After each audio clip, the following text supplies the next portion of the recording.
bilang konsehal hanggang 2007. Dahil sa kanyang ipinamalas na husay sa konseho, nahalal siya bilang Vice Mayor ng Maynila. Nahalal bilang Pangulo ng Vice Mayors League of the Philippines mula 2008 hanggang 2016. Sa taong 2019, nahalal naman siya bilang punong lungsod ng Maynila. Sa ilalim ng kanyang pamumuno, itinaguyod niya ang iba't ibang programa na mag-aangat sa antas ng pamumuhay ng bawat Manileño. Siya ang ika-29 na mayor o alkalde ng lungsod ng Maynila. Palakpakan po natin ang magiting na mayor ng Manila, si Mayor Francisco Isko Moreno Dumagoso. Magandang umaga, Mayor. Good morning po. Good morning, thank you. Natakot ako doon sa salitang magiting. Usong-uso ngayon yun. Ang mga magigiting na leader. But I don't think I deserve that. Hindi ko pa napatunayan yun. Maybe, I hope someday that katulad ng ating mga dakilang bayani. At marami pang mga kabataan sa ating bansa na tularan ang ating mga bayani sa ating bansa. But thank you for that. Maraming salamat doon sa nakakakiliting sa tengang salita. Talagang na-appreciate ko naman yun. But again, sa ating tagapangulo, Rolando Estavillo, Samang Plaridel, Pangulo Evelyn Quiros, Samang Plaridel, Ginang Rica Villegas, kaanak ni Marcelo H. Del Pilar.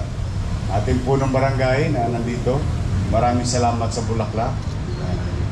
At mga officers and members ng Samang Plaridel and guests sa ating mga kababayan sa lungsod. At yung ating nagdula kanina or nag-perform. Magandang umaga. Welcome po sa lungsod ng Maynila. Now, ito I think, isa sa mga araw at marami pang araw sa ating bansa na dapat pagtuunan at bigyan ng oras at ipagdiwang upang patuloy na maipaalala sa mga dumadapo sa mga ganitong lugar sa buong bansa na ang mga bato, bakal na itinatatag o rebulto na itinatatag ay hindi lamang isang bahagi ng disenyo ng lugar. Ang ating mga ninuno ginawa ang ganitong mga pagawaing bayan upang ipaalala sa mga susunod na henerasyon na kapag ikay nagbuti sa iyong kapwa, minahal ang iyong bayan, you will be immortalized by the next generation. Ito ay nagiging tanda ng alaala ng kabutihan ng ating mga ninuno na siya namang bagay, lalo na sa mga kabataan ngayon, na huwag makalimutan. Freedom is not free. Freedom comes with responsibility. Hindi po pwedeng ikinikipik balikat na lamang natin yung ating tinatamasang kalayaan sa pang-araw-araw na pamumuhay bilang tao at sa ating bansa bilang Pilipino. Ito'y may kaakibat na responsibilidad. Katulad ng isang ordinaryong mamamayang si Juan de la Cruz, mano ba naman sumunod ka sa mga simpleng alituntunin. Ito'y pagkilala na at pagiging responsable mamamayan tungo sa kaayos ng ating pamayanan. Kaya let us not, sa mga kabataan, let us not take it lightly. maraming dumanak na dugo kung bakit tayo malaya ngayon. Yan ang wag na baka. Kaya nga there was this, merong isang insidente nung first mayor ko. Mahilig kasi ako going around, ikot na ikot. Nakita ko yung rebulto ni Ongpin sa kanto ng Ongpin. Puro etchas ng ibon, bote ng beer, and it's chaotic. Doon, simula noon, namulat ang isipan ko.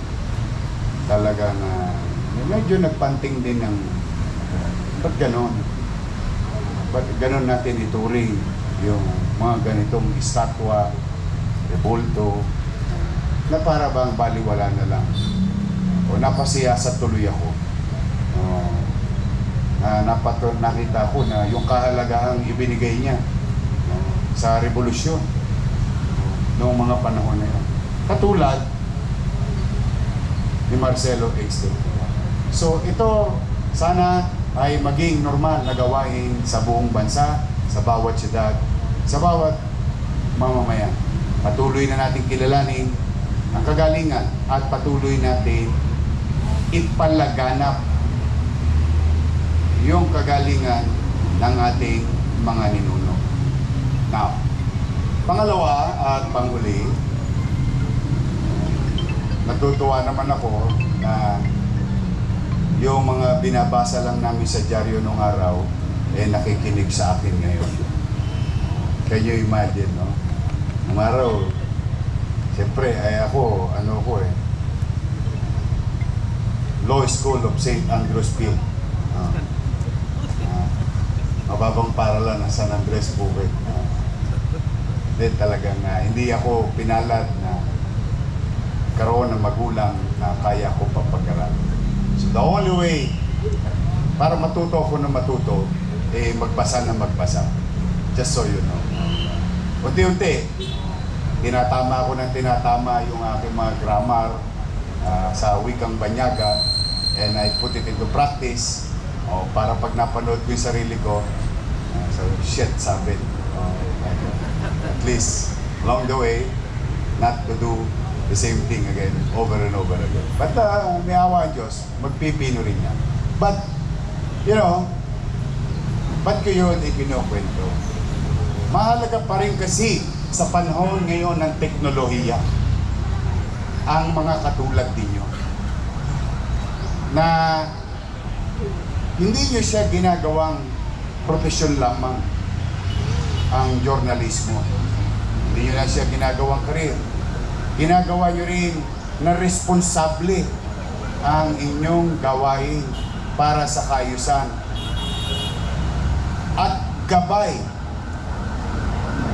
ng ating mamamayang nagbabasa ng inyong mga isinuwat. Nowadays, mind you, ngayong oras na ito, habang kinikilala natin ang kagalingan ni Marcelo X. Del Pilar, may ipinanganganak na media. Media daw siya. What you call self-proclaim. Uso ngayon ang mga self-proclaim na 5-5. Everyone can be a so-called reporter ako. Media ako. Nawala na ng saysay. Para bang ang tao magkukubli sa isang icon or what you call beat in technology and call himself a writer, herself a writer, pero nakakubli. Kasi ang tunay na mamamahayag, hindi naman kailangan magkubli sapagkat hindi mo naman ginagawa yan para siraan ang isang tao at magbigay ng fake at hindi totoong balita. Kaya sinabi ko siya, hindi nyo lang kinakargahan nyo pa sa inyong balikat ng responsibilidad ang mga bagay na ginagawa ninyo. Eh ngayon, 5-5. Maya-maya nga, sabi ko sa inyo, baka may bagong account na naman. Yan naman. Balitang Pinay, balitang ganito. So, and there's so many noise. Lalong umiingay. One, I don't know, is it purposely driven? Noise? To confuse our people? To dilute yung palabnawin yung tunay na sitwasyon. And if I may borrow Marcus Aurelius said in a movie, are you not entertained? So good thing that there is such organization like Plaridel na maaari pa rin namin at iba pang mga maayos na organisasyong journalismo na maaari pa rin puntahan, takbuhan ng sino mang mamamayan na maaaring may magandang kwento o what you call social relevant story, maaaring mga kwentong pwedeng kapulutan ng aral, maaaring kwentong may susulat na maging inspirasyon. At ang mga manunulat ay mga kilalang manunulat na hindi nagkukubli